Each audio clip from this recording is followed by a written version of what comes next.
Hi, my name is Derek Su, Executive Coding Officer for KITE, and welcome back to the free KITE Python course. Here on KITE, we're on a mission to spread knowledge of new technologies across the world, and today we'll continue to learn about lists. First, just like strings, lists also have methods, and these are some examples of methods which I'll show you in the text editor. And also note that list methods are void, which means that there's no return value and that it's going to perform the action directly on the original list. So there's no need to assign the result to a new variable. So let's go to the text editor. I'll start by making a list called nums, and I'm just going to have nums contain 1, 2, 3. Well, let's say that I want to add an additional item to this list. Well, I can do that by saying nums and calling the append method and saying 4, which basically means that I'm going to take 4 and I'm going to put it to the end of the list. And if we print nums, we can see that the list is now 1, 2, 3, 4. And if you wanted to append by multiple items, append only works with one item, so we would instead have to call the method extend. And extend takes a list as a parameter, so we would put 4 in the list, and then we can add multiple items, let's say 4, 5, 6. So now the new list would contain 1, 2, 3, 4, 5, 6. And for the final example, let's say that the list is just a random assortment of numbers that's not necessarily in order. If you wanted to put this list into order, we could do nums.sort. And what this would do is that it would list these items into increasing order. So if we print nums, you'll see that it'll go from least to greatest.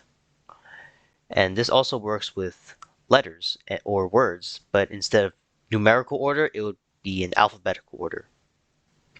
So when using lists, there are several ways to delete elements inside the list.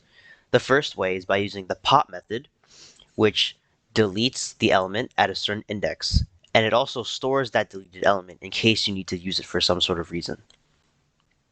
The other way is to simply say delete and then the item at a certain index. So basically the same thing as pop, but it would not store the deleted value. And the last way is to use the remove method, which basically searches by value instead of searching by index like pop and delete. And in this case, you would use remove if you don't know the value's index. So let's take a look at these examples using the text editor. I'll start by creating a list called list, and it will contain 1, A, 2, 3. In these cases, I will be deleting the letter A. So let's look at pop first. So list.pop, and I'll be popping the value at index 1 because that's where A is located. And I'll also store it in a variable called removed. And then I'll print the list,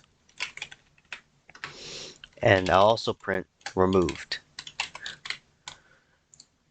So if we run this, you can see that A is no longer in the list because we removed it, and the removed value A is now stored in the variable called removed, in case you want to use it later. So for the next example, this one is not actually a method or a function. This is called a statement. So this is del, and I'll simply say list at index 1. And this simply just removes this value completely. So if we print the list, you can see that A is just simply gone now. And you don't have access to this value later, unlike pop. And for the last example, I'll be using the remove method. So it will be list.remove, but in this case, we will search by actual value. So we remove A, and instead of typing the index. And if we print list, you can see that A will also be removed in this case. So now it's just 1, 2, 3. And this is useful because you don't have to use the index in case you don't know what the index is. So here are some more functions that we've already been over, so I'll just go over these quickly.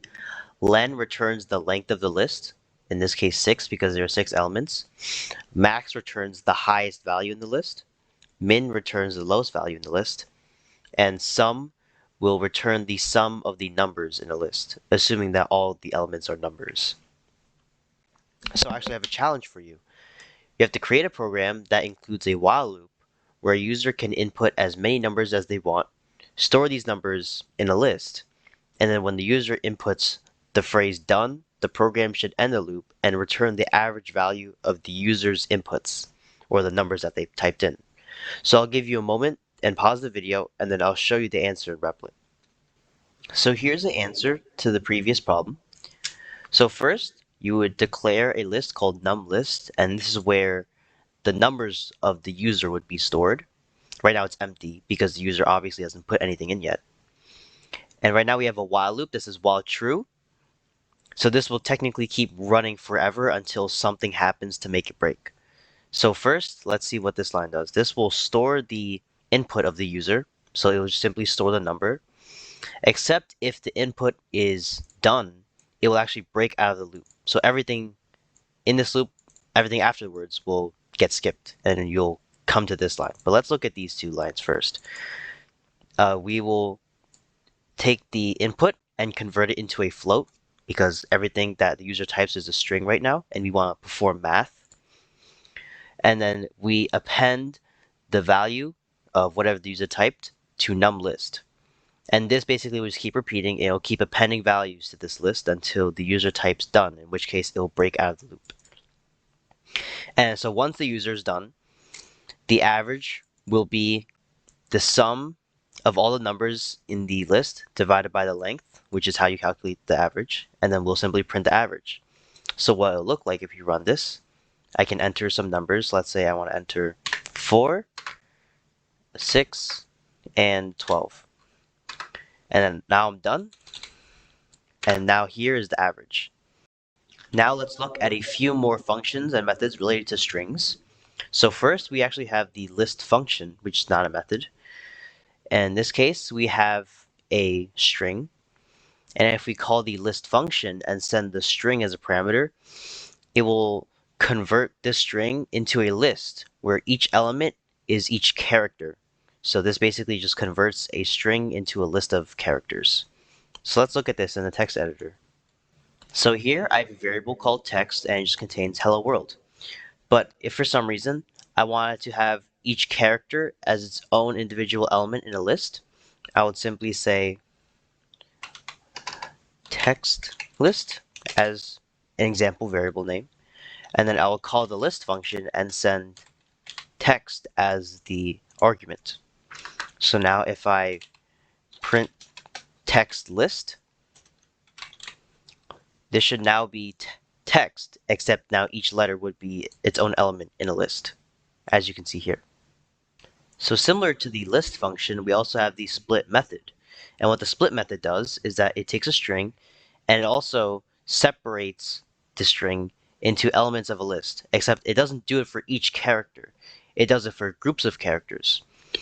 And the split method knows where to split up the string based on a certain character.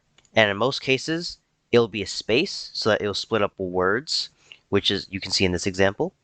But you can also define which character to look for. So normally, it'll look for a space, but you can also tell it to look for a dash, and it'll split up wherever it sees a dash. So let's look at this in the text editor. Here I've created a variable with some text, and now I'm going to create a new variable called text list, and I'm going to call the split method. So let's see what text list now actually contains so we can explain what happens. So running this, we can see that this sentence has been split up by words. So whenever it sees a word, the method split will create a new element in this list. So how does it know where to look for words? Basically, split by default splits up the string whenever it sees a space. So it'll see inspector, space, it'll ignore the space, but it knows to start a new element. But the thing is, it doesn't have to be a space. It's just a space by default. So if we wanted to specify something else, we could.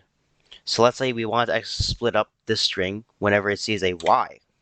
If we run this, you'll see that the string is now only split up 2 times because there's only one y that occurs in this sentence. So we have one element, and then the method sees the y, and knows to create a new element. So now this would be the second element. Also, something I forgot to mention is that a special character that separates data values is called a delimiter. And in that last example where we used the split method looked for a delimiter, which by default was a space, but we also saw what could happen if we changed it to other values, like a y. So now let's look at the join method, which is the opposite of split.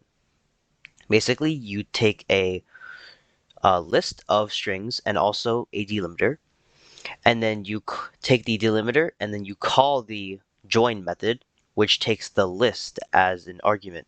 And basically, it joins this list up into one big string using the delimiter as a character to put in between each element. So let's look at this in the text editor. We have the same set of words as we had last time, but now it's in a list, and we're going to reverse the process by using the join method. So first, I'm going to create a variable that stores the delimiter. In this case, I want it to be separated by spaces, so that's what I'll do. And then I'll call the join method, sending the text list as a parameter or an argument. And in this case, delimiter would be the object. And I'm going to store the final value in text. And then I'll print text.